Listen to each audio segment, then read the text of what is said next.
Enrolment নম্বর দিয়ে কিভাবে আমরা আধার স্ট্যাটাস চেক করব বা একটি নতুন আধার কার্ড ডাউনলোড করব।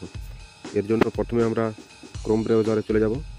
ক্রোম ব্রাউজারে আসার পর এরকম একটি ইন্টারফেস আসবে। তো সার্চ বারে আমরা সার্চ করব uidai.gov.in, এটি লিখে সার্চ করে দেব।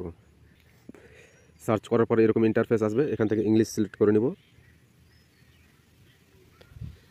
একটু নিচে আসলে দেখতে পাবেন এখানে দেখতে পাবেন চেক আধার আপডেট স্ট্যাটাস, এই অপশানে ক্লিক করে নেব। যে এনরোলমেন্ট আইডি, এটা দিয়ে আমরা স্ট্যাটাস চেক করব।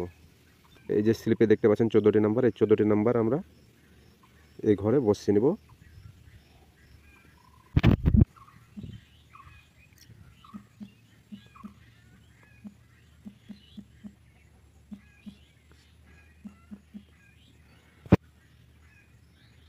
এনরোলমেন্ট নাম্বার বসানো হয়ে গেলে তারপরে ডেট, এই যে স্লিপের মধ্যে ডেট দেখতে পাচ্ছেন, এই ডেটটা আমরা সঠিকভাবে এই ঘরে বসিয়ে নেব।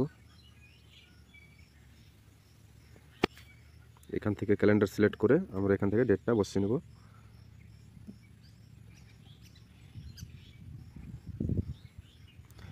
ডেট বসানো হয়ে গেলে এখানে একটু নিচে এই যে সিলেক্ট ইআইডি টাইম, এখানে যে সময়টা দেখতে পাচ্ছেন, এই সময়টা এখানে সঠিকভাবে বসিয়ে নেব। তারপর এই যে ক্যাপচাটি, এই ক্যাপচার ঘরে আমরা বসিয়ে এখান থেকে সাবমিট করে দেব। দেখতে পাচ্ছেন সাবমিট করার পরে এই যে আমাদের এখানে লেখা চলে আসছে your Aadhaar has been generate, মানে আমাদের আধার কার্ডটি হয়ে গিয়েছে। তো এই আধার কার্ডটি এনরোলমেন্ট নাম্বার দিয়ে কীভাবে ডাউনলোড করব, এই যে উপরে দেখতে পাচ্ছেন, এই যে এখানে কোনাতে দেখতে পাবেন ড্যাশবোর্ড, এই ড্যাশবোর্ডে আমরা ক্লিক করব। ড্যাশবোর্ডে ক্লিক করার পরে এই যে ডাউনলোড আধার, এই ডাউনলোড আধারে ক্লিক করব। তো দেখতে পাচ্ছেন এখানে এনরোলমেন্ট আইডি নম্বর, তো এখানে 14 সংখ্যার এনরোলমেন্ট নাম্বারটি বসাবেন, এখানে ডেটটা বসাবেন, আর এইখানে টাইমটা বসাবেন, আর এই ক্যাপচার ঘরে বসিয়ে দেবেন। তারপর এখান থেকে সেন্ড ওটিপি করবে।